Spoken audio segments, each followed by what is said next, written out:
Go yard. I got so much motherfucking design on right now. Break it down, bring it back, make it clap. I got 3 old thoughts, new block, where that thing. Bitches on my line, and you know they cut strike. Hold up, what it not, 45, scope it cash like, whoa. How you fucking with these hoes up?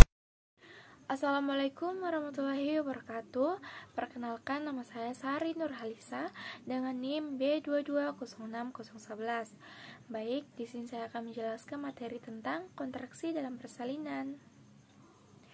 Kontraksi adalah salah satu tanda-tanda ibu hamil akan melahirkan buah hatinya, selain air ketuban pecah dan pembukaan lahiran. Rasa sakit saat kontraksi mirip seperti otot-otot perut yang mengencang, lalu mengendur secara berulang. Namun, kontraksi bisa terjadi selama masa kehamilan dan belum tentu sebagai tanda akan melahirkan.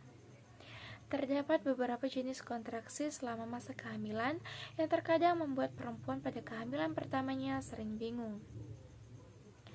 Salah satunya yaitu kontraksi palsu atau Braxton Hicks. Kontraksi palsu ini normal terjadi bahkan menjadi cara tubuh untuk mempersiapkan otot-otot rahim saat persalinan. Berbeda dengan kontraksi palsu, tanda-tanda kontraksi jelang melahirkan ini akan terasa lebih lama dan lebih kuat. Ini karena otot-otot menegang dengan rasa nyeri semakin meningkat. Rasa sakit kontraksi ini sebenarnya tidak bisa digambarkan secara mudah, karena pada setiap ibu hamil memiliki pengalaman yang berbeda-beda. Semuanya tergantung pada kesiapan fisik, mental, serta pengaruh faktor lain, seperti dukungan dari keluarga atau orang terdekat.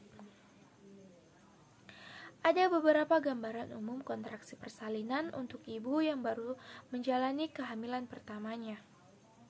Yang pertama itu mirip dengan kram ketika menstruasi meski lebih parah tingkat sakitnya. Yang kedua itu seperti perut kembung atau begah yang membuat tidak nyaman. Yang ketiga itu bagian perut terasa keras dan panggul seperti ditekan hingga membuat ketidaknyamanan. Yang keempat itu rasa sakit semakin berat seiring berjalannya waktu mendekati persalinan. Sebelum melahirkan, ada beberapa jenis pola kontraksi yang sering terjadi. Yang pertama itu, pola kontraksi teratur. Adalah tanda persalinan sebentar lagi. Ini terjadi saat durasi dan frekuensinya sudah mapan dan dalam jangka waktu tertentu.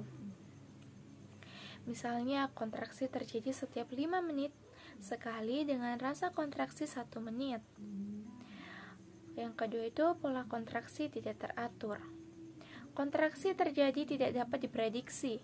Kontraksi tidak teratur dan tidak menimbulkan rasa nyeri, berarti ini adalah kontraksi palsu dan bukan tanda-tanda jelang persalinan.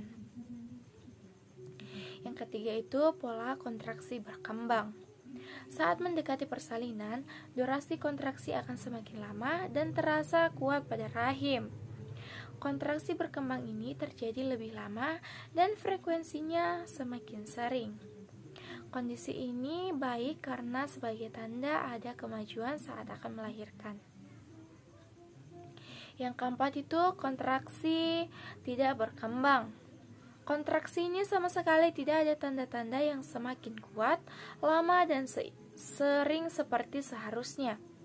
Ini ditandai dengan serviks yang tidak mengalami pembukaan. Kontraksi satu ini terjadi untuk membantu tubuh mengubah posisi janin di dalam kandungan dan serviks yang menutup atau melunak. Berikut ini ada beberapa tahapan kontraksi melahirkan yang harus ibu ketahui. Yang pertama itu persalinan dini. Kontraksi ini, tahap ini termasuk ringan karena berlangsung 30-90 detik, namun jarak waktunya teratur. Yang kedua itu persalinan aktif dan transisi. Di tahap ini kontraksi akan lebih sering. Di tahap awal persalinan, serviks akan terbuka 4 hingga 10 cm yang akan membuat kontraksi lebih intens lagi. Kontraksi pada persalinan aktif berlangsung antara 45 hingga 60 detik dengan 3-5 menit istirahat. Sementara saat tahap transisi dan serviks melebar hingga 7-10 cm, maka pola kontraksi akan berubah dengan berlangsung selama 60 hingga 90 detik dengan jeda 30 detik hingga 2 menit. Nah, berikut ada beberapa tips untuk mengurangi rasa nyeri kontraksi jelang persalinan yang bisa dilakukan ibu. Pertama, alihkan rasa sakit dengan cara melakukan aktivitas yang menyenangkan seperti menonton, mendengarkan musik, duduk di breathing ball, dan berjalan-jalan santai. Sugesti diri sendiri agar pikiran tenang. Bayangkan kebahagiaan saat akan menyambut buah hati.